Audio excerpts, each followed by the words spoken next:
1장 8절에서 18절에서 22절까지 말씀이 되겠습니다. 사무엘하 7장 18절에서 22절까지 말씀 봉독해 올리도록 하겠습니다. 다윗 왕이 여호와 앞에 들어가 앉아서 이르되 주 여호와여, 나는 누구이오며 내 집은 무엇이기에 나를 여기까지 이르게 하셨나이까? 주 여호와여, 주께서 이것을 오히려 적게 여기시고 또 종의 집에 있을 먼 장래 일까지도 말씀하셨나이다. 주 여호와여, 이것이 사람의 법이니이다. 주 여호와는 주의 종을 아시오니 다윗이 주께 무슨 말씀을 하오리까? 주의 말씀으로 말미암아 주의 뜻대로 이 모든 큰 일을 행하사 주의 종에게 알게 하셨나이다. 그런즉 여호와여, 이름으로 주는 위대하시니 이는 우리 귀로 들은 대로는 주와 같은 이가 없고 주 외에는 신이 없음이니이다. 아멘. 다윗의 찬양을 이제 보게 되는데요. 마지막 29절까지 다윗의 찬양이 이어지고 있죠. 그래서 이것을 이제 어떻게 다룰까 쭉 고민을 해오다가 5주 동안 하나님의 언약을 다뤄서 이제 거기에 대한 다윗의 반응인데, 사무엘하 7장 같은 경우는 어떻게 보면은 믿음의 어떤 교과서 같은 그런 이제 가장 균형이 잘 잡혀져 있는 그런 장입니다. 하나님의 은혜가 임하죠. 그러니까 그 은혜에 다윗이 잘 반응을 합니다. 그 좋은 다윗의 믿음과 삶에 하나님의 은혜가 또 다시 임하죠. 그러니까 다윗이 또 그 은혜에 다시 감사를 합니다. 이게 이제 저와 여러분들이 쉽게 보고 넘어가서는 안 되는 일이에요. 왜 그러냐면요, 지금까지 이 균형의 문제, 요게 교회를 얼마나 힘들게 하는지 몰라요. 하나님의 주권과 하나님의 은혜를 강조하다 보면은 에베소 교회에 있었던 것처럼 니골라당, 그런 이제 문제가 올 수 있어요. 은혜와 복음의 시대가 됐기 때문에 더 이상 율법은 필요치 않다. 이렇게 이제 율법 폐지론과 좀 다른, 이제 유대인들과는 다르지만은 율법 폐지론처럼 나오죠. 그래서 이제 자기 마음대로 삽니다. 이제 자기들이 생각하는 대로 이제 생각을 하면서 그렇게 이런 이제 우가가 나올 수가 있어요. 그러면서 또 이제 뭘 말합니까? 언제나 우리 주님은 은혜와 공의를 풍성하시기 때문에 항상 우리를 그 안에서 지키시고 보호하시니까 우리는 어떤 것에서 괜찮다. 이런 이제 뭐라고 할까, 은혜를 강조했을 때, 주권만을 강조했었을 때, 니골라당의 이런 주장이 이제 교회를 어렵게 만들죠. 그럼 반대로 다윗을 봐라, 얼마나 훌륭하냐, 얼마나 멋있냐, 이게 우리의 믿음의 모델이다, 이렇게 이제 강조를 하게 되잖아요. 그러면 뭐가 사라지느냐? 하나님의 은혜와 공의를 사라지고 행동주의 내지는 유대 율법주의, 바리새인과 같은 이제 우리의 행위를 통해서 뭔가를 만들어내야 되는 이런 어떤 극단으로 또 흐르게 되지. 양극단으로 흐르지 않고 이 균형을 잘 잡은 게 그것을 보여주는 게 사무엘하 7장이에요. 하나님의 사랑에 일생을 정확하게 반응하는 다윗, 그 다윗을 향해서 하나님의 넘치는 은혜, 그 넘치는 은혜를 향한 다윗의 또 찬양과 고백과 감사와 기도가 이제 사무엘하 7장이 잘 나와 있죠. 우리는 이 믿음의 균형을 지켜야 되는 것이 가장 아름답습니다. 그래서 저와 여러분이 사무엘하 7장을 보면서 또 다윗의 찬양을 보면서 우리가 어떻게 하나님 앞에서 신앙생활을 해야 될 것인가를 배우시게 되길 바랍니다. 그래서 이제 신약 성경도 보면은 그래요. 신약 성경이 교리서를 말한다는 로마서 같은 경우죠. 로마서 같은 경우는 이제 1장, 2장에 보면은 3장까지 보면은요, 3장 20절까지 모두가 죄인이라고 이렇게 얘기를 해요. 그러면서 3장 21절에 뭐라고 말합니까? 이 법 외에 다른 한 법이 나타났으니, 그러면서 이제 4장까지는 이신칭의를 얘기를 해요. 그러면서 이제 5장에 들어가서 뭐라고, 오직 믿음으로 구원을 받았으니까 하나님과 화평을 누리자, 똑바로 살아라, 이 말이거든요. 6장에 가서 또 말합니다. 죄를 더 범하는 것이 은혜를 더하느냐? 그럴 수 없다. 하나님과 하나 된 사람이 어떻게 죄의 종이 다시 될 수가 있느냐? 7장에 갑니다. 열심으로 이제 하나님의 자녀 됐으니까 내가 하나님을 위해서 살려고 했었는데 실패를 했어요. 그게 7장이에요. 그래서 이제 오호라 나는 공고한 자로다라고 탄식을 하죠. 그 탄식을 하면서 그냥 탄식한 게 아니에요. 이제 내가 하나님 자녀 됐으니까 6장에서 있는 것처럼 죄와 싸우고 하나님의 말씀을 사기를 간절히 소원해서 나가는데 성공해 실패해요? 실패하거든요. 그때 뭘 잡아요? 그때 그리스도를 잡아요. 그러므로 그리스도 예수 안에 있는 자에게는 정죄함이 없나니 그렇게 잡거든요. 그러면서 이제 뭘 말합니까? 모든 탄식을 말하죠. 피조물의 탄식, 사람의 탄식, 그리고 성령의 탄식까지 말해요. 왜 탄식하는 거예요? 이 죄의 몸을 입고 있으니까 이 하나님의 은혜 안에 있음에도 불구하고 죄를 벗어날 수가 없다고 말을 하죠. 그래서 뭘 바라는 거예요? 그래서 주여 어서 오시옵소서. 이걸 간절히 소망하죠. 그러니까 8장 1, 2절만 보면 어떻게 돼요? 우리는 모든 게 끝나서 이렇게 될 수 있거든요. 그런데 그 1, 2절 다음을 봐야 돼요. 그 앞을 봐고 그 뒤를 봐야 돼요. 13장부터 16장까지 뭘 말합니까? 예수 믿었으니까 뭐 해라? 이제 12장부터 거룩한 산 제물로 드려라. 그러면 모든 권세는 하나님께 나왔으니 세속의 권세에 뭐 해라? 순종해라. 법을 어기지 말라는 말이거든요. 예, 세금 잘 내고 그런 거 속이지 말고 이런 얘기거든요. 이제 그러면서 14장 15장까지 그 얘기를 이렇게 하시죠. 그러니까 우리가 성경을 한 곳만 떼서 보거나 우리가 원하는 대로 딱 조합을 해버리면 어떻게 되는 거예요? 그러면 이제 문제가 생기는 거예요. 이런 문제를 하나님은 아시기 때문에 사무엘의 7장 같은 걸 보면 이렇게 다 잘 조절을 해놓으셨어요. 얼마나 조절을 잘했는지 몰라. 어느 극단으로 흐르지 말라. 이런 것이죠. 이제. 자, 그러면 저와 여러분들이 이제 이걸 보면서 또 뭘 봐야 되느냐? 자, 사울과 다윗이 항상 제가 많이 비교를 해왔잖아요. 근데 이 비교는 어떤 전제 위에서 했느냐? 선택된 하나님의 백성이라는 전제 위에서 있어요. 이미 하나님의 사랑을 받았다라는, 은혜를 입었다라는 그 전제 위에 다 세워져 있는 것이죠. 그걸 가지고 뭘 얘기하는 거예요, 지금? 사울은 성화에 실패했고 다윗은 성화에 성공했다는 걸 지금 말하는 그것을. 저와 여러분들은 하나님의 자녀가 됐기 때문에 이제 우리의 삶이 칭의는 의롭다 하는 것은, 믿음으로 구원받는 것은 부정과거 시에 어느 시점이 끝났어요. 그러나 하나님의 자녀된 삶은 언제나 현재 시상입니다. 진행형이라는 소리예요. 지금 싸우지 않으면 뭐 한다라는 거예요? 근신하라 깨어라 너희 대적 마귀가 우는 사자와 같이 삼킬 자를 찾나니, 그렇게 얘기를 했어요. 지금도 그러고 있다라는 것이죠. 그렇죠? 그러니까 오호라 나는 공고한 자라는 고백이 나올 수밖에 없어요. 언제요? 매일 그 고백이 나올 수밖에 없죠. 그래서 우리는 이렇게 이미 성화의 삶에 들어왔다. 그럼 어떻게 이 삶을 살아갈 것이냐? 다윗은 가정에서의 삶에서 승리했어요. 가정이 어떤 가정이었습니까? 8 형제들 중에서 막내로 태어나서 비중 없는 삶을 살았어요. 인정을 못 받은 거죠. 사랑을 못 받은 것이죠. 그래서 이제 사무엘 제사장이 왔었을 때나, 안 그러면 전쟁터에 심부름을 갈 때나, 위 형들이 가지 왜 막내가 가냐? 그 어린 놈이. 그렇죠? 당연히 형들이 가야지. 하나라도 잃지 않기 위한 아버지의 조처. 많은 아들 중에 여러분들은 잘 이해가 안 돼. 왜? 한두 명 낳기 때문에. 근데 우리는요 너무 그걸 절실히 깨닫고 체험하고 자란 세대예요. 체험하고 자란 세대. 딸들은 초등학교도 잘 안 보냈어.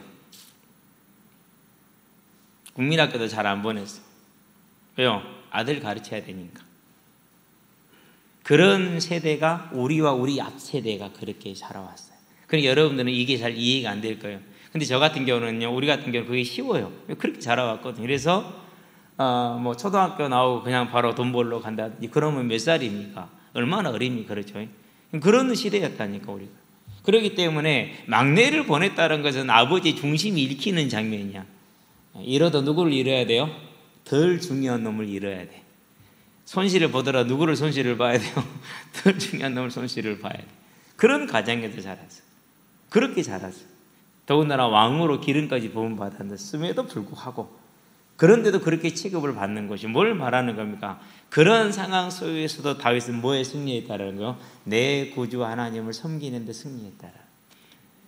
누가 그랬어요? 가정의 하나님 아버지가 그랬다니까요. 그런데 그것 때문에 믿음이 흔들려서 안 흔들렸어요? 전혀 흔들리지 않았어요. 움직이지 않았어요. 그렇죠? 그런 다음에 사울 왕, 이제 왕이야. 그 왕이 그렇게 안 되게 앞뒤 안 맞게 행동하는데도 불구하고 흔들려 안 흔들려? 안 흔들려. 왜요? 내 하나님이 계시거든. 왕이 됐어요 이제. 그리고 어마어마한 힘을 갖게 됐어요. 그런데도 변함이 없어요. 그게 뭐예요? 그걸 성화라고 그래요. 저와 여러분들이 하나님 앞에서 예배자의 삶으로 서 있는 모습, 이 모습이 저와 여러분의 모습이 되기를 바랍니다. 비록 집에서 영상으로 보고 계시고 저는 지금 카메라 보고 설교를 하고 있지만은 부산에 있는 목사님이 그래요. 금요일에 되겠는데요. 자기는 벽 보고 설교하고 분목사님 10명 앉아있대요.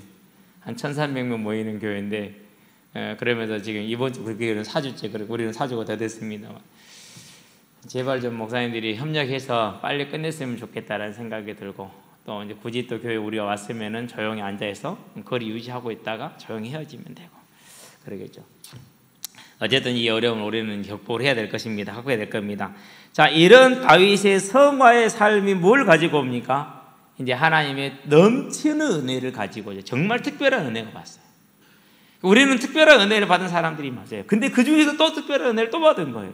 저와 여러분들은 그런 믿음 가운데 들어가는 하나님의 사람들 되길 주의 이름으로 축원드립니다. 그래서 오늘 이 19절에 이렇게 뭐라고 말합니까? 주 여호와여, 이것이 사람의 법이니이다.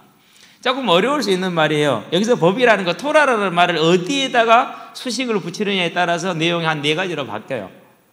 내용이. 근데 이제 대부분의 사람들이 이 법에 이제 그 수식을 어디로 붙이냐면 다른 데로 붙이지 않고 하나님의 율법으로 봐요. 그러면 하나님 율법으로 보게 되면은 이제 네 이웃을 네 몸과 같이 사랑하라는 그 말씀을 가지고 이제 본다라는 소리예요. 그래서 이걸 다르게 해석을 하면은 이것이 하나님의 말씀을 따라서 이웃을 내 몸과 같이 사랑해야 되는 사람이 행하는 것처럼, 즉 이웃이 자기 이웃을 자기 몸처럼 사랑하는 것처럼 하나님께서는 저를 하나님처럼, 하나님이 사랑하시는 것처럼 사랑해 주셨습니다라는 거예요. 이것은 하나님의 지극한 사랑입니다라고 고백을 하는 것입니다. 저와 여러분의 삶에 이 고백이 언제 임해야 된다고요? 오늘 임하고 노년의 마지막 때 임하는 복을 받으시기를 주의 이름으로 축원드립니다. 첫 번째입니다. 오늘은 첫 번째밖에 없어요. 본문을 해석을 하다 보니까 그냥 일대지로 끝나버렸어요. 화평을 누리는 다윗이다. 하나님과 화평을 누리는 것이죠. 하나님과 화평을 누리면 세상과 화평을 못 누릴 때도 간혹가다 있을 수 있어요. 자주 있을 수도 있고요. 자, 그러면 하나님과 화평을 뭘 말하는 겁니까? 창조 질서이죠. 물고기는 물에 있어야 맞아요. 식물은 땅에 있어야 맞아요. 하나님이 땅에서 지으셨으니까. 새는 건강한 날개를 가지고 하늘을 날아야 돼요. 그래야 살아요. 하나님이 그렇게 지으셨으니까. 마찬가지로 사람은 하나님의 형상, 무슨 형상입니까? 요한복음 4장 24절에 보니까 하나님은 영이시니, 그러니까 하나님 형상이라고 해서 하나님이 영적인 존재라는 소리죠. 그렇기 때문에 신명기 8장 3절에 보니까 떡으로만 사는 것이 아니라 하나님의 입으로부터 나오는 모든 말씀으로, 말씀이 누구라고 그랬어요? 예수님이라고 그랬어요. 누구와 함께요? 예수님과 함께, 예수님을 통해서, 예수님을 따라서. 그게 저와 여러분의 사람이 지음받은 원래의 모습이라는 것이죠. 자, 이런 이제 하나님과의 화평을 누리는 삶, 하나님과 함께하는 삶을 다해서 일생을, 서로는 잠깐 보았듯이 일생을 이제까지 보았듯이 놓치지 않고 쭉 이렇게 갔다라는 소리죠. 그러고 나서 이제 말년에 이르는 겁니다. 딱 말년에 와서 어떻게 됩니까? 자신과 자신의 후대와 그리고 영원한 약속과 인류에 대한 복을 받죠. 그리고 그것을 지금 감사하는 것입니다. 그래서 일단은 저와 여러분들이요, 우리의 후대를 보장할 수 있다는 것만 해도 어마어마한 거예요. 어마어마한 거예요. 그것이 커요. 배너를 썼던 그 작가가 이름이 오늘 잘 기억이 안 나는데요, 나이가 몇 살에 죽었느냐? 60 몇 살에 죽었어요. 불신자였죠. 친구들에게 이제 하나님이 없다라는 걸 증명하기 위해서 성경을 연구를 하다가 이제 자신이 이제 믿는 사람이 되어가지고 그런 배너라는 작품을 썼는데요. 이제까지 그런 작품이 없죠. 영화화 됐었을 때 아카데미상 12개 부분을 전부 다 싹쓸이한 작품이 없죠. 대단한 작품을, 물론 영화를 만든 사람이 잘 만들었겠지, 일단은 원작이 좋으니까 그러는 것이죠. 그러니까 하나님과 함께하는 삶을 누리는 것이 자기의 삶에 있어서도 얼마나 큰 복인지 몰라. 그런데 그게 어디까지 갔다고요? 자녀들에게까지, 실제로. 그래서 솔로몬 때부터 타락이 시작이 되죠. 그런데도 그 하나님께서 그걸 거두어가요? 안 거두어가요? 거두어가지 않잖아요. 약속대로 거두어가지 않는 것이죠. 그렇죠. 이 복을 받았을 때 부모들 마음에서 얼마나 그것이 기뻤겠냐고요. 큰 기쁨이 된 것이죠. 그런데 거기에 따라서 뭐합니까? 먼 장래의 일을 말씀하셨나이다. 먼 장래의 일. 다윗이 왕이 돼서 기원전 1010년 정도 된다고 측정을 해요. 그러고 예수님 오실 때까지 1000년의 시간이 흐르잖아요. 그 먼 장래의 길. 그리고 조금 더 먼 장래, 무슨 장래이죠? 예수님이 다시 오셔서 이루어질 영원한 천국까지 바라보고 감사라는 겁니다. 언제요? 하나님과 함께하는 삶을 살아갈 때. 근데 이 복이 어디를 통해서 왔다라는 거예요? 혈통을 통해서 온 것이 아니라는 거예요. 육신을 따라서 온 게 아니라는 거예요. 오직 누구로 와서 말미암아서 왔어요? 본인의 믿음으로 말미암아서 왔어요. 그래서 저와 여러분들에게 뭐가 있는 거예요? 소망이 있는 거예요. 그래서 저와 여러분들이 뭐가 있는 거예요? 가능성이 있는 거예요. 왜요? 오직 본인이 하나님을 향한 믿음 하나로 왔기 때문에. 그런 이유로 다윗이 뭐 할 수 있어요? 하나님을 찬양할 수가 있는 거예요. 저와 여러분들도 우리의 믿음으로 하나님의 나라를 빼앗는 자, 차지하는 자가 되시기를 바랍니다. 그래서 오늘 시작을 합니다. 뭐라고 그럴까? 다윗 왕이 여호와 앞에 들어가 앉아서 그랬어요. 여호와 앞이다. 어디를 말합니까? 번제단 앞을 말합니다. 일반 제사자가, 즉 제사장이 아니고 갈 수 있는 한계가 거기까지예요. 그 이상은 갈 수가 없어요. 번제단 앞에서 앉았다 그랬는데 머물렀다는 말이에요. 히브리인들은 앉아서 기도하지를 않아요. 우리처럼 앉는 문화가 그렇게 일반화되어 있지 않아요. 그렇기 때문에 머물렀다라는 게 원래의 의미에 더 적합해요. 물론 앉았다라는 단어에는 그런 뜻이 함께 있기 때문에. 그래서 머물렀는데 오래 머물러 앉아 있는 거예요, 지금. 왜요? 뭐 그냥 고마워 이렇게 가는 거다. 정말 고마워요 이렇게 하는 거 같아요, 틀려요? 다르잖아요, 그렇죠? 예. 하나님께 감사하는 것이 그러는 것이죠. 이제 오래 머물러 앉아서 하나님께 감사를 하고 있는 것입니다. 자, 그러면서 뭐라고 그럽니까? 주 여호와여라고 부르죠. 사울은 일생 동안 단 한 번도 부르지 않았던 단어, 나의 주 하나님 한 번도 안 했어요. 당신의 하나님, 당신이 섬기는 당신의 하나님 이렇게 얘기를 했지 내 하나님이라고 한 번도 고백한 적이 없어요. 근데 다윗은 말끝마다, 요즘 청소년들이 말마다 욕으로 연결이 돼야 됐다면은 다윗 같은 경우는 말마다 주 여호와여 이게 없으면 말이 안 되는, 그럴 정도로 주 여호와여 뭐라 말합니까? 하나님을 주로 섬기는 것이요, 하나님을 하나님 되게 하시는 것. 언제나 그의 삶이 그랬어요. 뭘 인정하는 것이죠? 하나님의 주권이 그에게 있는 것이죠. 자, 우리는 그게 쉬워요, 그렇죠? 근데 지금 다윗이 지금 노년이 됐다고 그랬죠. 왕으로 지낸 지 40년이에요. 그것도 그냥 왕이 아니에요. 전쟁에 단 한 번도 져보지 않았어요. 전쟁에 단 한 번도 안 졌다는 소리는 무슨 말입니까? 어마어마한 물질이 왔다니까. 잘 전달이 되는지 모르겠어요. 여러분, 전쟁에 한 번도 지지 않고 어마어마한 그런 부와 권력을 가지고 있는 40년 동안 섬김을 받기를 살아온 그런 왕이 그 말끝마다 행동마다 주 여호와여 이렇게 나갈 수 있다. 우리 같은 서민들은 상상하기 어려운 그런 상황일 수도 있어요. 우리는 쉬워요. 근데 40년을 왕으로 있었다니까. 전쟁에 한 번도 안 졌다니까. 축구 경기만 이겨도 기분 좋아요, 안 좋아요? 좋잖아요. 집에서 윷놀이 한 판만 이겨도 기분 좋아요, 안 좋아요? 좋잖아요. 저런 내 승률이 한 50%만 넘어가도 집에서 미나트 쳐가지고 승률이 50%만 넘어가면 내가 하트에 신이 나는 느낌이 들어요, 안 들어요? 그런 느낌까지 들잖아요. 40년을 왕으로 단 한 번도 전쟁에 안 졌어요.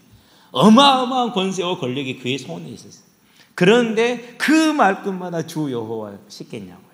쉽지 않아요. 저와 여러분들이 우리의 일생 동안 좋을 때도 나쁠 때도 잊어버려서는 안 되는 단어, 주 여호와. 우리의 하나님, 만군의 여호와, 만왕의 왕 되신 이 여호와를 다윗과 같이 섬길 수 있는 저와 여러분들 되길 바랍니다. 그러면서 말합니다. 나는 누구이오며 내 집은 무엇이기에, 이렇게 얘기를 하죠. 자, 하나님과 누구를 비교시켰어요? 자기를 딱 비교했어요. 뭐가 보이는 거예요? 창조주 만군의 여호와와 정말 하잘것없는 보잘것없는 나. 어떤 나예요? 무서워서 사무엘에게 도망갔어요. 무서워서 블레셋에 도망가서 미친 척 했어요. 무서워서 또 블레셋에 도망가서 블레셋에서 남의 부하 노릇했어요. 그러면서 이스라엘로 전쟁까지 했어요. 할 뻔했어요. 그런 자기, 우리아를 죽게 만들었던 자신, 그 수많은 연약한 자기의 모습들을 뭐하지 않는 거야? 바라보면서 내가 누구이요? 우리의 집은 무엇이기에? 뭘 안 겁니까? 우리는 좀만 돈만 있어도 그냥 우리 집안에 어떤 느낌이 들어요? 좀 그런 느낌이 들지요. 저 산것들, 상종받을 것들, 뼈대에 있는 지방 그러잖아요. 전혀 그런 게 없어요. 전혀 그런 게 없어요. 뭐 하는 거예요? 주 여호와여, 나는 누구이오며 우리 집은 내 집은 무엇이기에, 그런 고백을 하는 것이죠. 뭐가 있는 겁니까? 시편 14편에 보니까 2절에 지각이 있어 하나님을 찾는 자가 있나 보려 하신지, 누가 보인 거예요? 다윗이 보인 거예요. 저와 여러분들의 이 눈이 열리게 되기를 바랍니다. 그래서 말합니다. 자, 나를 여기까지 이르게 하셨나이다. 무슨 말입니까? 자격이 안 되는데, 능력도 안 되는데 나를 이스라엘의 왕으로 삼아서 40년 동안 이 자리에 있으면서 하나님을 섬기며 살 수 있도록 하셨다는, 나의 나된 것은 누구의 은혜라는 것이죠? 하나님의 은혜입니다. 고백하는 겁니다.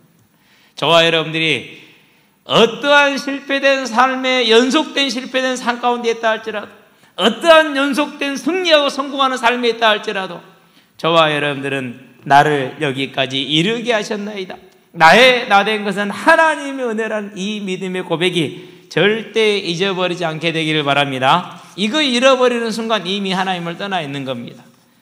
그래서 저와 여러분들은요, 어려서부터 노년에 이르기까지 다윗이 어떤 모습으로 어떻게 살았는가를 언제나 마음에 담으면서 잊어버리지 마시게 되길 바랍니다. 그러면서 그 다음에 뭐라고 말합니까? 주께서 이것을 오히려 적게 여기시고, 또 주께서 이렇게 얘기를 하죠. 주권이 어디에 있다라는 거예요? 모든 것이 하나님께 있다라는 것이. 저와 여러분의 모든 게 하나님께 있는 것처럼, 세상의 모든 게 하나님께 있는 것처럼 하나님께 있다라는 걸 고백하는 겁니다. 우리 같은 가진 것 없는 사람도 그 고백하기 힘들죠. 그렇죠?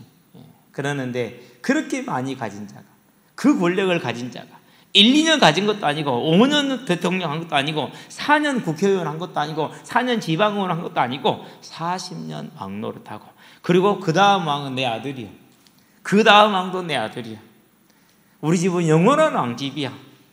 더군다나 어떤 경우는요, 이 땅에서만 아니라 아브라함과 다윗의 자손 예수 그리스도의 계보라, 그 약속까지 받았어. 그 언약의 주역으로 탁 서 있어. 그런데도 누구께서 왔다는 거? 주께서. 누가 다른 게 아니라 하나님 하셨다. 저와 여러분들이 바라보는. 그래서 이제 이 부분, 즉 성전을 준비한 거잖아요. 여기에서 다윗이 이제, 여기서는 기록이 안 되는데 역대사에 가면 바로 뭐랍니까? 이제 내 때가 아니라 다음 때인 것을 알고 그럼 우리 준비하자. 그러죠. 그래서 뭘 가지고 나오죠? 이제 재물들을 가지고 나오죠. 모든 이스라엘이 지금 이 시간표에 재물을 모으는 겁니다. 실은 그때 뭐라고 고백합니까? 역대상 29장 14절에 물론 그 앞에도 쭉 여호와의 주권을 고백했습니다만은 이렇게 고백을 하죠. 하나님께 받은 것을 하나님께 그 일부를 돌려드렸을 뿐입니다라고 고백을 하죠. 그렇게 고백을 해요. 어려운 일이에요. 목동의 어느 집에 아이가 문을 잠그고 안 나온다고 해서 그 집에 들어간 적이 있어요. 다른 교회 수석 장로님이셨어요. 미국에 계신 수석 장로님 한 분은 그 교회를 건축을 하셨고, 여기 한국에 계신 이 장로님은 그 장로님하고 아주 친분이 두터워서 그 장로님의 의견대로 교회를 운영하기를 원하시고, 자기가 미국 갔고 하나님과 하나님께 들었으면 끝났지 왜 자기가 교회를 왔다 갔다 하냐고. 그런 미친 사람들이 많아요. 교회에는 그 조그마한 물질 좀 대놓고 그 교회 내 교회래요. 목사 가라라 내라 이런 식으로 하고 있는 거죠. 근데 목사님은 올 때 계약을 하고 왔으니까 언제까지, 그럼 나는 계약했으니까 여기까지 하겠다라는 거예요. 그래가지고 7년째 목사님 나가라고 소송 중이라. 근데 그걸 봤거든. 그런 과정에서 봤거든요. 속으로 그랬어요. 참 인간적으로는 뒤지게 패고 싶은데 당신 때문에 당신 딸이 불쌍해서 내가 오는 거다. 결국은 치료가 됐어요. 은둔형에 둘에서 나와서 건강한 대학생으로 이제 되는 것을 보고 이제 제가 내려왔는데요. 우리가 그거 하나만 해도 그 짓거리 한다니까. 그거 하나만 해도. 그러는데요, 성전을 지을 수 있는 가장 많은 재물을 드리고, 그리고 큰 모든 것을 해놓고 하는 고백이 뭐예요? 여호와께서 주신 것 중에 일부를 구별해서 여호와께 드렸나이다. 저와 여러분들의 믿음이 평생 동안 잊어버리지 않아야 되는 믿음의 중심이 다윗을 통해서 보여줬고, 하나님이 이 다윗을 사랑하셨고 기뻐하셨던 사실을 저와 여러분들이 기억하시게 되길 바랍니다. 그러면서 뭐라고 고백합니까? 이것을 오히려 적게 여기시고, 지금까지 받은 것도 어마어마한데 이것을 오히려 적게 여겼다는 말은 무슨 말입니까? 다윗이 언제나 어디에 있었다라는 거예요? 자족하는 삶을 살았다. 참 어렵습니다. 우리는 좀 더 큰 집, 좀 더 좋은 차, 그렇죠? 10억 모았으니까 20억, 뭐 10억 모았으니까 100억 이렇게 올라가잖아요. 그렇잖아요. 그러는데 다윗은 뭐라고 말합니까? 이것을 오히려 적게 여기셨다. 나는 근데 언제 그러면 지금 이렇게 조선이 컸단 소리입니까? 절대 그렇지 않아요. 왜 그렇습니까? 나폴레옹을 보자고요. 아니, 나폴레옹 보기 전에 누구부터 볼까? 알렉산더부터 봅시다. 그래도 가장 가까우니까. 평생을 쉬지 않고 인도까지 전쟁을 하러 갔어요. 정복하러. 평생 동안 전쟁만 하다 죽었어요. 평생 동안. 무슨 말이에요? 그러니까 그 욕구를, 이 힘을 가지고 어떻게 멈출 수 있겠냐라는 거죠. 못 멈춰요. 그런 다음에 누가 그러니까 로마가 일어나잖아요. 그렇죠? 로마는 조그마한 7 언덕을 중심으로 해서 일어났어요. 7 언덕 그러면 로마를 말하는 거예요. 7 산 그래도 로마를 지칭하는 것이고. 기실에 가보면 나와요, 이제. 그렇게 일어나가지고 어떻게 됐습니까? 아프리카 북부 전체, 그리고 유프라테스 강까지, 거기가 로마의 서쪽, 동쪽 경계였어요. 유프라테스 강이. 얼마나 넓은 제국인 거예요. 유럽 스페인까지, 서바나까지, 아프리카 북쪽 유사계에서 그 어마어마한 영토를 가진 게 로마예요. 그럼 몽골 어떻게 됩니까? 그보다 더 큰 나라가 몽골 아닙니까? 그렇죠. 그러니까 힘을 가진 군왕들은 다 뭐 하는 거예요? 더 크게 더 많이 갖기를 소원했죠. 근데 다윗은 뭐하고 있어요? 자족하고 있어요. 디모데전서 6장에 보니까 뭐라고 말합니까? 경건은 범사에 유익하다. 그렇게 얘기를 했어요. 돈을 사랑함이 일만하게 지약의 뿌리가 된다. 고린도서 3장에서 뭐라고 말합니까? 탐심은 우상숭배다. 근데 그게 다윗한테 없는 거예요. 언제나 도망 다닐 때도, 목동으로 있을 때도, 헤브론의 왕으로 있을 때도, 이스라엘의 왕으로 있을 때도 언제나 뭐 하는 거예요? 만족하며 자족하는 삶을 살 수 있는 것이죠. 오늘 저와 여러분들이 하나님이 내게 일용할 양식을 주신 것을 감사하면서 자족할 수 있는 저와 여러분 되시기를 주 여러분 축원드립니다. 잘 안 되잖아요. 잘 안 돼요. 요즘 이제 한 가끔가다 잠이 안 오는 날이 자주 있더라고요. 잠이 안 오면은 제 설교를 딱 틀어놔요. 방으로 혼자 옮겨가지고. 그리고 딱 보고 있잖아요. 그러면은요, 아침이. 보기 시작했는데 그렇게 안 오던 잠이, 이렇게 잠이 잘 오는지 모르겠어요. 근데 한 가지를 느껴요. 뭘 느끼냐면은, 살이 이제 요즘 방콕 하고 있으니까 살이 좀 찌잖아요. 그러니까 얼굴이 좀 살이 찌고 하얘지니까 보기 좋더라고요. 좀 낫더라고요, 이전보다는. 살을 좀 쪄야 되는구나. 그런 느낌이 들 정도로. 우리는 조그마한 거 하나 차이도 이렇게 차이를 느낀다니까. 그런데 다윗은 언제나 어떤 형편이, 좋을 때도 나쁠 때도. 언제 나빴습니까? 사울왕한테 쫓길 때 얼마나 힘들었겠어요. 10여 년 동안 쫓겼는데. 아들 압살롬의 반역으로 말미암아서 고통 중에 도망을 가죠. 그때 뭐라고 시므이가 저주받은 자에 저주받은 자에 비루한 자에 비루한 자에 이렇게 막 조롱하며 놀리죠. 그럴 때도 뭐예요? 부하들이 말합니다. 제가 한 번에 쳐버리겠습니다. 아니다, 둬라. 하나님이 허락지 않았으면 어떻게 저게 가능하겠느냐. 저가 하도록 놔둬라. 하나님이 허락하셨으니까. 물론 나중에 시므이는 이제 처벌을 받긴 하면 솔로몬 때에 가가지고. 그만큼 뭐한 겁니까? 모든 순간순간에 여호와 하나님의 주인됨을 바라보고 만족하고 자족했다라는. 그러면 저와 여러분들이 이 싸움을 싸울 수 있는 사람들이 되시기를 주의 이름으로 축원드립니다. 우리가 해야 될 싸움이 그렇죠. 이미 받았다. 이미 주어졌다. 그럼 우리는 뭘 받았습니까? 많은 걸 받았죠. 자녀 됐죠. 하나님 지금 나와 함께 하시죠. 나를 통해서 하나님이 일을 하고 계시죠. 영원한 천국을 준비하셨죠. 이보다 더한 건 없잖아요. 자, 그러면서 또 뭐라고 말합니까? 이제 쭉 내려가가지고 또한 종의 집에 있을 먼 장래의 일까지도 말씀하셨나이다. 이렇게 얘기를 하죠. 누구의 집이요? 종의 집이라고 그랬어요. 자신과 후대가 하나님의 일꾼으로 선택받은 걸 가장 자부심으로 큰 것으로 여긴 것이죠.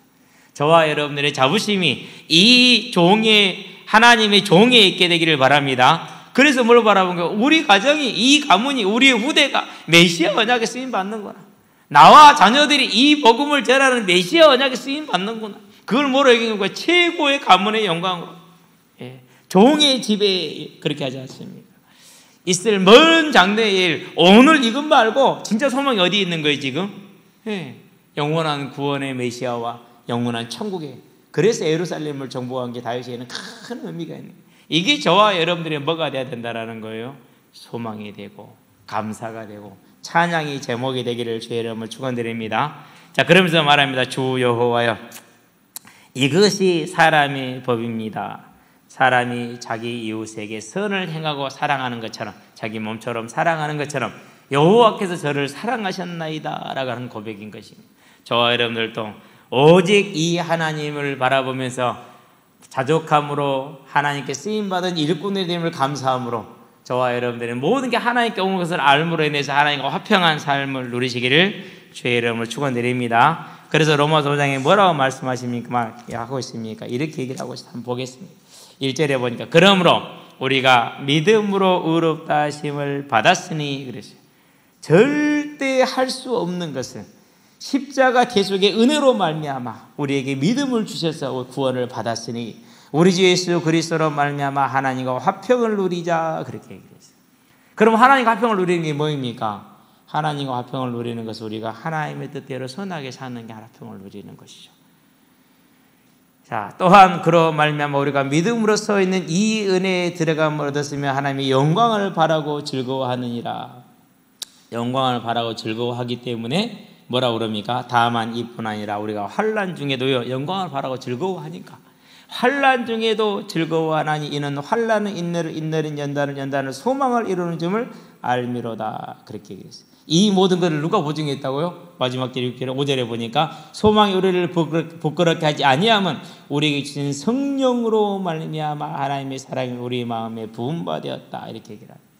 즉 성령께서 우리에게 믿음을 주셨습니다. 성령께서 우리에게 소망을 주셨습니다. 성령께서 이루실 것입니다. 그러니 이제는 모든 일에 하나님과 화평을 누리는 자들이 되라. 저와 여러분들은 하나님과 화평을 누리는 자들이 되기를 바랍니다. 다윗같이 화평을 누리고 특별한 은혜 재림의 성취 주역으로 마지막 주자로 쓰임받게 되길 바랍니다. 결론입니다. 모든 민족입니다. 자, 하나님이 다윗을 부르실 때는 무엇을 염두에 두어 부르셨습니까? 이스라엘을 부른 것 자체가 그렇다면 사울도 마찬가지고 다윗도 마찬가지고 모든 사람이 마찬가지인데 뭘 주제로 부른 거예요? 메시아 언약을 딱 두고 부른 겁니다. 왜요? 사람에게 뭐가 필요하니까는요. 천하를 얻고도 생명을 잃으면 무엇이 유익하냐? 그러면 그 생명을 뭘 말합니까? 이 땅에서의 생명을 말하는 것만이 아닙니다. 영원한 천국의 생명을 말하는 것입니다. 그 생명을 주었으니까 이 언약을 가지고 사울도 불렀고 다윗도 부른 것입니다. 그 일에 다윗이 어떻게 한 겁니까? 그 하나님께 그 언약만이 아니고 하나님 자체를 즐거워하고 기뻐했어요. 그리고 그 언약에 온전히 충성됐어요. 그런 다윗에게 뭘 주셨어요? 하나님께서 사무엘상 16장 13절에 보니까 이때로부터 여호와의 영이 다윗에게 충만함이 성령을 부어주셨어요. 이사야 시편에 보니까 52편 11절에 내게서 성신을 거두지 말아주시고 그러면 성령이 떠났다는 말은 무슨 말입니까? 하나님 아버지가 떠났다는 소리가 똑같아요. 왜요? 요한복음 16장 13절에 성령이 하는 모든 것은 누구로부터 온다고 그랬어요? 아버지께 받아서 한다고 그랬고 그렇기 때문에 성신을 거두지 말아달라는 얘기는 하나님 아버지가 나를 버리지 말았다는 것과 똑같은 것이죠. 곧 하나님과 함께하는 삶, 화평을 누리는 삶이 저와 여러분을 통해서 이루고자 하는 하나님의 뜻이 이루어지는 삶이라는 사실이죠. 그렇다면 이 하나님과 화평을 누리는 것은 먼 데 있습니까? 큰 일이 있습니까? 그렇지 않습니다. 아주 작은 것이 있습니다. 오늘 보니까 사무엘하 7장 10절입니까? 8절입니까? 8절에 보니까 뭐라고 말합니까? 내가 너를 목장 곧 양을 따르는 데에서 데려다가 그랬어요. 누가 양치기를 하는데 마치 하나님이 나에게 준 것처럼 하는 사람이 얼마나 있냐라는 것이죠. 왜 그래요? 자, 형 압살롬을 보았었을 때 압살롬이 아니죠. 누굽니까? 첫째를 보았을 때 하나님 뭐라고 그렇게 얘기를 하죠? 내가 이미 그를 버렸느니라 이렇게 얘기했어요. 둘째가 왔어요. 역시 하나님이 이미 그를 버렸다고 말했어요. 7명 다 버렸대요. 무슨 말이에요? 그 7의 평소의 모든 삶을 다 뭐 하셨다는 얘기예요? 보고 계셨다는 소리. 보고. 그래서 에스겔서 1장 18절에 보면은 하나님 보좌에 네 생물이 나오는데 그 네 생물에 눈이 가득 있다고 그렇게 얘기했어요. 우리한테 이제 어떤 시각적인 이해를 주기 위한 거예요. 실제로 그런 게 아니라 무슨 시각적인 이해를 주려고 그러느냐? 세상의 모든 일을 먹고 있다라는 거예요. 다 꿰뚫어 보고 있다라는 거예요. 어디까지 돼요? 그 마음 속까지도 꿰뚫어 보고 있다라는 거예요. 그걸 계시록에 가보니까 4장 6절, 4장 8절에 보니까 그룹들이 있는데 그 네 생물을 말합니다. 6날개가 있다고 그랬어요. 근데 6날개 안팎으로 눈이 가득하다고 그랬어요. 뭔 천사가 날개가 필요해요? 우리는 날개가 필요하지. 그건 뭘 말하는 거예요 지금? 상징적인 의미죠. 그 모든 천사들이 저와 여러분의 모든 걸 모았다라는 거예요. 다 보고 야곱이 그 베델에 잠을 잘 때 천사가 오르락 내려오겠던 것처럼 우리의 모든 일거수일투족을 마음의 일거수일투족을 다 하나님께 지금 뭐하고 있다는 소리예요? 아뢰고 있다라는 거예요. 그 말은 무슨 말입니까? 다윗의 그 모든 것을 하나님은 항상 알고 있었다라는 얘기죠. 그래서 저와 여러분들이 이 어마어마한 하나님의 큰 일에 이 시대적인 영원한 일부로 쓰임받는 것은 어디에 있다는 거죠? 오늘 내가 있는 내 삶의 이 작은 것 하나에 있다라는 소리. 그래서 신천지가 틀렸어요. 하던 공부도 때려치워버리고 가정도 때려치워버리고 오직 거짓으로 전도하는 그걸 모략이라고 핑계를 대면서 하는 얼마나 잘못됐어요. 그렇죠? 내게 주어진 이 작은 일 하나, 우리 학생들 같으면 여러분이 주어져 있는 시간에 해야 될 그 일, 우리 주부들 같으면 집에서 해야 될 내가 그 일 조그만한 거 그거 하나, 그것이 뭐라고요? 그게 하나님의 나라를 이루는. 왜요? 하나님이 보고 있어요. 그래서 마지막 날 자리에 천사들 앞에서 나도 너를 부인하리라, 천사들 앞에서 나도 너를 인정하리라. 그 말은 무슨 말이죠? 그 증인이 다 누구라는 거예요? 다 천사들이 보고 있다는 거예요. 그럼 저와 여러분들 어떻게 살아야겠어요?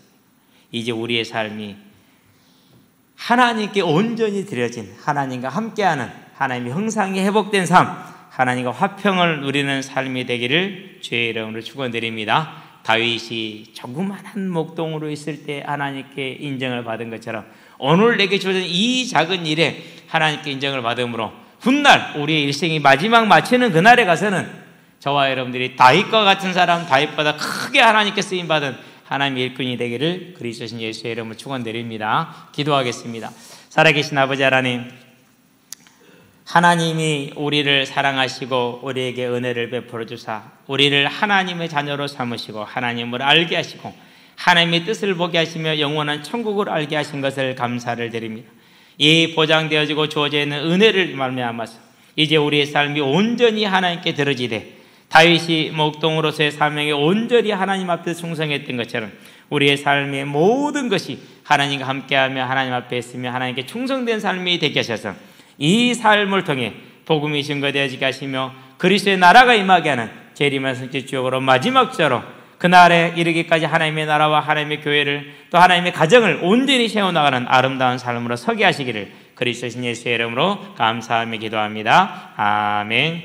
이제는 우리 주 예수 그리스도의 십자가의 대속의 은혜와 독생자의 소를 아끼지 않고 내어주신 하나님 아버지의 무한하신 사랑과 지금도 우리를 붙드시고 하나님의 나라로 하나님의 뜻으로 인도하시는 성령의 내주교통 인도하심이 오직 하나님의 뜻을 따라서 하나님과 화평을 누림으로 우리의 삶이 하나님 앞에 예배자요 전도자요 중직자로 서서 하나님의 나라를 이루고 다시 오려는 재림의 성취를 이루어가는 소망 있는 자의 삶으로 서게 될 우리 모든 성도들과 가정과 가문과 산업 현장 위에 전 세계에 흩어져 복음을 전하고 계시는 모든 선교사님들의 아름다운 발걸음 위에 교사로 찬양대로 방송실로 주방으로 청소로 주보로 또 차량으로 섬기는 모든 헌신자들의 귀한 헌신 위에 지금으로부터 영원토록 함께 계실지어다. 아멘.